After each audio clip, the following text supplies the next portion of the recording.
Hey folks, this is Vint with Dan's Gaming Addiction, and today we're going to quickly check out the Wizard class for Heroes of Hammerwatch 2. So as I've already stated in my Warlock video and Ranger video, this is not a full, comprehensive, you must play this way in order to win kind of guide. I am going to show you what I'm currently doing with my Wizard, impart a little knowledge, but I ultimately want you to find your own playstyle, because ultimately you're the one playing the game and you should be happy doing so. And it's no fun constantly playing the same meta that everyone else is playing. So, with that being said, let's go and dive into the Wizard class and see what it's all about. Weapons. Let's go ahead and talk about weapons. Ultimately, you're either going to equip a two-handed staff or a single-handed wand and an offhand, either low-level shield or some kind of tome. Personally, I recommend the one-hand wand and the tome, and I've been using a staff for the longest time until I realized that you can actually get 2 for 1. Let me explain. I'm going to go ahead and equip the staff for a minute, and you'll see here that my spell power is 722. And let's go ahead and take a look at the staff. I enchanted it so that it's powerful, meaning it's going to give me spell power. So that plus 59 there is the enchant that I put on it. And it does 104 damage. Okay. And it does some other things. The flame spray, it has a primary and a secondary attack. But typically, spell power is more beneficial than weapon damage, at least for right now. And so yeah, that's what you're getting with a two-handed staff, okay? Just keep that in mind, 722 spell power. Also, keep in mind the 59 spell power on the staff. 59, remember 59. If I equip this, look at that. It's also the same enchant plus 59. And it's 104 damage, and the staff is 104 damage. So I can get the same damage and the same enchant on a one-handed and a two-weapon. It doesn't make any sense to me. I would think that the staff would be more powerful in some way, but it's really not. And on top of that, you can even enchant the tome or whatever offhand thing you have. I enchanted this to have plus 62 spell power. So if you look down here, it says 784 spell power. With the two-handed, it's 722, because there's only the one that I can enchant. Whereas here, I can enchant both and get 784. So I do recommend the wand and an offhand something, personally, because it looks like they provide the same amount of damage. And again, your mileage is going to vary depending on the gear that you actually have. You may have no choice but to use a staff for a while because it's like better than any wand that you ever have. But still, once you get into enchanting, highly recommend a wand and an offhand tome or something like that. Attributes, intelligence, and vitality. That's what you're going to be going after. Intelligence is going to give you your spell power. You got your crit chance for spells and your crit damage for spells here as well. No brainer. Now, admittedly, my vitality is a bit low for the NG5 that I'm currently pushing. I will probably respec this to put more points into vitality, because 645 health, you're just asking to get one-shotted. In fact, I did by Avatar. I made it all the way to Avatar, then I got one-shotted by him. So the way the game is scaled right now, you kind of have to start putting more points into vitality in order to survive, especially for a class like this where you're wearing cloth armor, your resistances suck. I mean, at the later NG levels, it's a nightmare. So, and again, I think this is all NG0 though. Once I switch it to 5, you'll see all of these in the negative. But ultimately, like I said, intelligence and vitality. And as far as like the ratio, you may want to try a 1-to-1 ratio, but again, use what's best for you. If you're good at dodging damage, maybe throw a little bit more into intelligence. You'll blow stuff up a lot quicker. As far as enchanting is concerned, it all depends on what piece you're trying to enchant. But typically I go for keen, which is spell damage. But if I'm lacking in health, which I'm going to respec at some point, I may choose stout, which is going to give me more health. And that's going to give me more survivability for those later NG pushes. So I would recommend a combination of keen and stout. And if the equipment that you're trying to equip doesn't have that, for example, this wand, you may want to look at powerful, which does inflict that spell power. buff. Everything else on here, there's mana. So if you're having mana issues, maybe Astute, but that's completely up to you. So far, I haven't had a whole lot of mana issues, but again, it all depends too on what trinkets you get, what you've attuned thus far, and how lucky you are in finding those trinkets during your run. Sometimes if I find the mana crystallizer early, I don't have to worry about mana for the rest of the run. So, sometimes you get lucky. But ultimately, again, the decision on what you enchant and what you use is up to you. But typically, I run with powerful for spell power. I really don't use Astute, but you can use it if you want to. As far as like the blue enchant, I don't pay a whole lot of attention to this anymore because getting red gems for the enchant is very rare anymore. Like I have 7 characters and it's difficult keeping up with all of them. I typically just keep whatever's on there. If I really need a push, then maybe Sundering to get past armor, stuff like that. But don't sweat it. If there's an of learning and I'm looking to grind XP, maybe I'll do that. But again, it's all going to depend on what you're enchanting. If there's an of protection, you may want to consider something like that because that's going to minus 5% damage taken or whatever the enchant on that particular piece of clothing calls for. So yeah, there's a combination, but ideally spell power, some health, and maybe some like of protection for damage resistance, that kind of thing. Trinkets, I think I'm a broken record at this point. Anything that gives you spell power.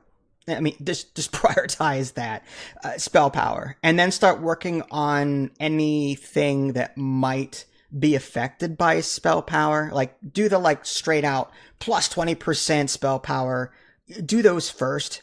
But then if you find ones that are like, well, when you use a spell, this happens, or, you do a free burning torch attack or something or other whenever you cast a spell, that might be something to think about. Also, the wizard, depending on your spec and your magic missiles, there's also some physical damage happening there. So there's something of might, I can't remember what it is. It gives health and physical damage, something to consider as well. It's not highly important because it doesn't affect everything. Again, I would focus on spell power stuff first. Let's talk about orb priority. And this is going to be fairly broad, but I would recommend any of the magic missile upgrades simply because they don't have like specific elemental resistances. Like running a fire mage, for example, you may come across enemies that are fire resistant.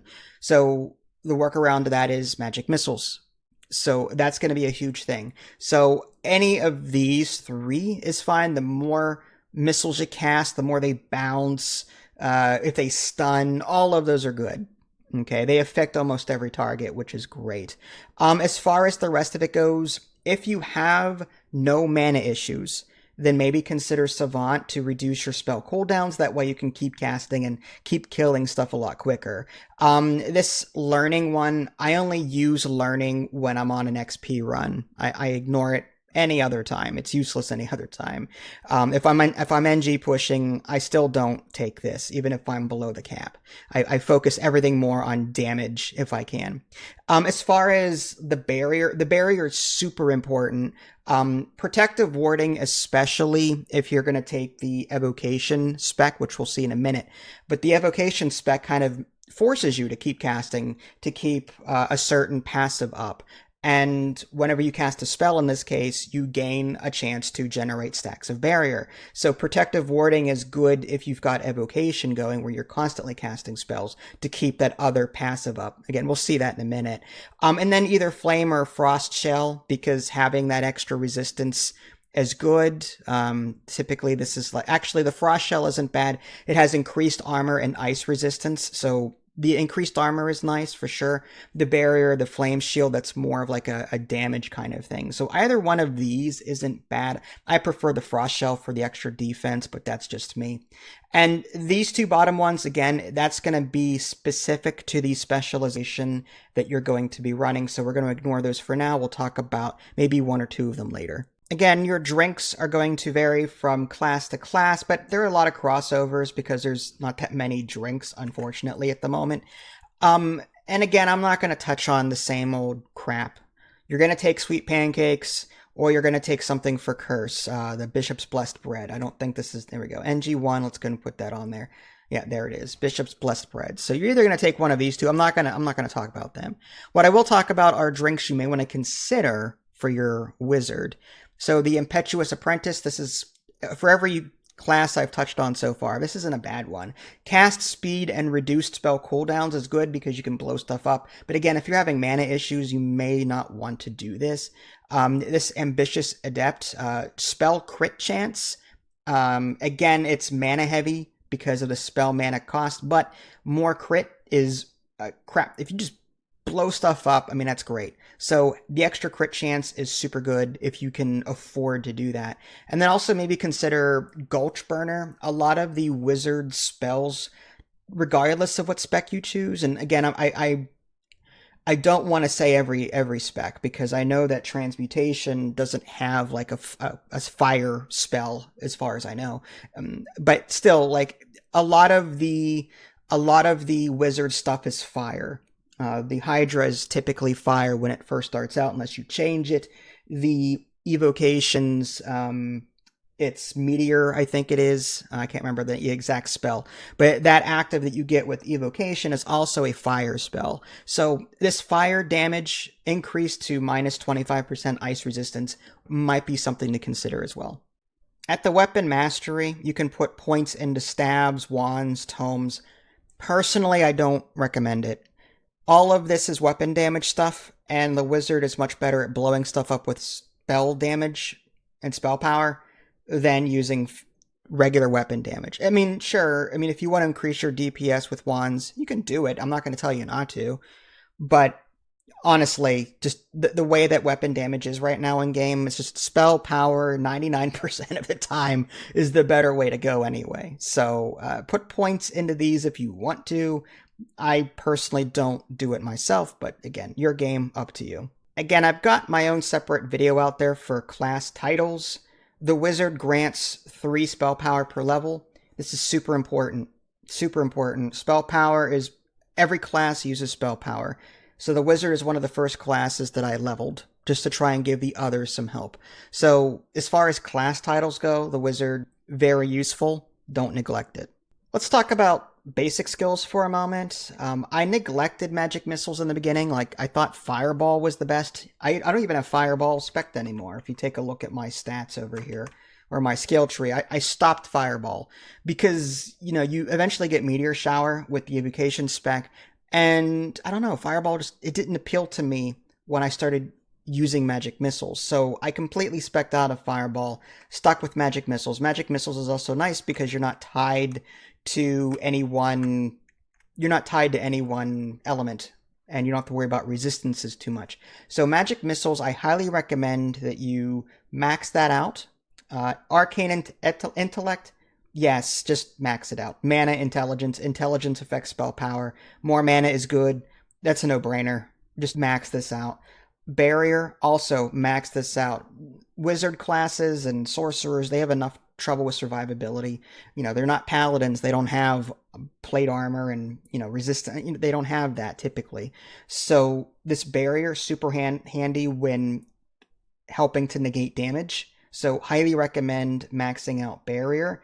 And again, as far as that whole fireball thing is concerned, I've stopped using it. You're free to use it if you want to, but I personally am not using it anymore. Let's go ahead and get into the specializations. We'll talk a little bit about each one of them. Evocation is one that I didn't try until recently, and I made it to Avatar and almost beat him, but again, I got one-shotted, and he's just difficult. And that's more of a health issue than a spec issue. Meteor Shower is fantastic, but I have to mention that the Meteor Shower doesn't follow you around. So whenever you cast it, you kind of have to be a little tactical on where you're putting it. Typically on corners, on long hallways and having enemies follow you. It's really helpful to put the Burning Ground orb upgrade on it so that it leaves fire on the ground. It's just as good as the Flame Wall for the Sorcerer, if you know what I'm talking about. So the Evocation Meteor Shower with that Burning Ground upgrade is really powerful. Meteor Shower hits really hard. It's just you have to be a bit tactical with where you're casting it in order to get the most out of it. But it also, in addition to doing fire, it's also a physical damage. It has a physical tag on it. So that helps to get around some of the resistances, which is nice. So if you have a chance to increase your physical damage via some kind of buff, then look for that, because you've got a couple of things being affected by that. Magic Missile is physical, Meteor Shower is physical, all good. Incanter's Cadence. This is the passive I was talking about earlier. Casting spells generate stacks of Incanter's Cadence. Each stack increases your cast speed and reduces the mana cost of spells. This is a good one because it partly addresses mana, and the other two specs typically don't do that. The magic missiles that you cast will be the driving force to keeping your 8 stacks of Incanter's Cadence up. And it's kind of annoying, but you're going to want to, every like 5-10 seconds, cast a magic missile, even if you don't need to, in order to keep 8 stacks up, so that your cast speed is better and your mana cost per stack is better. So this is one of those buffs that you want to keep up, and it's just annoying to remember to cast it even during a lull. So just, if you're going to cast a spell, the magic missile is cheaper, just cast that to keep Incanter's Cadence up. And again, this helps because if you keep 8 stacks up, the mana isn't going to be that significant. So yeah, just keep casting, and that'll take care of that. So Incanter's Cadence and Meteor Shower, these are 2 great active and passives for evocation. Moving on to Conjuration, I was running this exclusively in my early NGs, and it did well. The Hydra is fantastic. It blows everything up. But the way that NGs are scaling right now, enemies are getting harder and harder and harder and harder. And the higher the NG that I'm getting to, the longer it's taking for the Hydra to kill anything. And on top of that, the AI can be a little wonky sometimes, and things get past it, so I have to keep recasting Hydra and move it around constantly in order to not get mobbed. And you have to, this is one of those like abilities where you have to be careful. Like, you set it down and you run. That's what I do anyway. It's one of those like totem warrior things where I'm putting it down and I'm being cautious about where I'm placing it, who I'm pulling, that kind of thing. Whereas the other builds, typically you just go in there and kill stuff. So if you like a slower but more careful approach to things, the Hydra may be something to consider. Just keep in mind, it seems to be losing effectiveness the more of the NGs that I'm pushing. So just keep that in the back of your mind. I still like, don't get me wrong, I like the Hydra. It's my playstyle, it really is, but it's not as effective anymore as it used to be, and that makes me a little sad. It also lacks AoE a bit. So even though it can fire in 360 degrees, it's also lacking in AoE. So I can't blow up everything. There are going to be enemies getting past your Hydra, and then you have to recast Hydra, like I was saying. And then as far as like fire concerns, like enemies that are resistant to fire, you can use your magic missiles as a backup to take care of that. So, and the animated sword is nice. Just if you use it, I avoid the orb upgrade that turns it to fire, because the more things you have on fire, like fire element, and if you come across an enemy with fire resist, you're going to be relying on fewer and fewer spells to take care of them. So I actually ignore the whole animated sword upgrade when it comes to fire, turning it into a fire thing. Even though it's more damage, I avoid it wherever possible. Lastly, we've got transmutation. This is an interesting one, and I was playing around with the numbers on this. I don't have a spreadsheet for you this time, but what I'll tell you is this. When I was using this particular build, and the way this works is enhanced physique, it increases your strength, dexterity, and intelligence per character level. So the higher your level, the stronger this becomes. So I foresee this transmutation as like super endgame. It's just going to get stronger the more you level because of that whole, the way it scales. So I think this is going to be great later on when we're into really high levels in NG, but for right now, it's like, it's okay. I was testing the magic missiles on it, and when I switched to this spec, I got 650 damage per arcane missile on the dummy, whereas normally I would get like 550. So it's doing roughly 100 more damage per magic missile that's hitting the dummy. And to me, that's not a lot. And what to make matters worse, haste, don't get me wrong, haste is nice. It increases weapon speed, cast speed, mana. But here's the thing. It does not address the mana concern that the wizard may have. Whereas Evocation has that Incanter's Cadence where it reduces mana costs. Haste does not do that. It lets you cast faster, but unfortunately, you're going to be if you're going to be spamming arcane missiles every few seconds, you're going to run out of mana real quick. So this is a tough one. If you have ways to get around mana draining, then by all means check this one out. But I use this one the least because I feel like Evocation has that whole mana problem, at least a partial mana problem to that. Whereas this transmutation is just, it's like a one-trick pony. You cast haste and there's magic missiles. That's it. This particular spec, haste is the active ability. It's not a fireball. It's not a meteor. It's not something that can damage another enemy. It's just a pure buff to yourself. So now you're relying on basic spells like magic missiles and fireball. That's pretty much it. So you have less to work with when you're working with transmutation.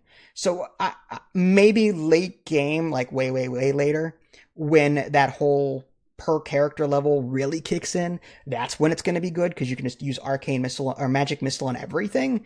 But for now, I'm favoring Evocation, and when I just want to have a little bit of fun, I'll do Conjuration. And there you have it, another quick look at Heroes of Hammerwatch 2. One thing I have to note before we go, viewership ultimately determines whether or not I make another video for a particular game and how often I even make them in the first place. So if you want to see more Heroes of Hammerwatch 2 videos, I need to see more support. A lot of you are asking me to make videos about certain things, but you're not even subscribed to my channel. I get it. You don't want to be subscribed to a gazillion channels, fine. But it's a, tit for tat kind of thing. If you're going to ask me to do something, then at least be, courteous and subscribe back, share my videos, whatever. The more you support me, the more I'll be willing to listen to the feedback I'm getting and release the videos that you want. It's that simple. This is Vince. Thanks for watching. I'll catch y'all next time. Take care.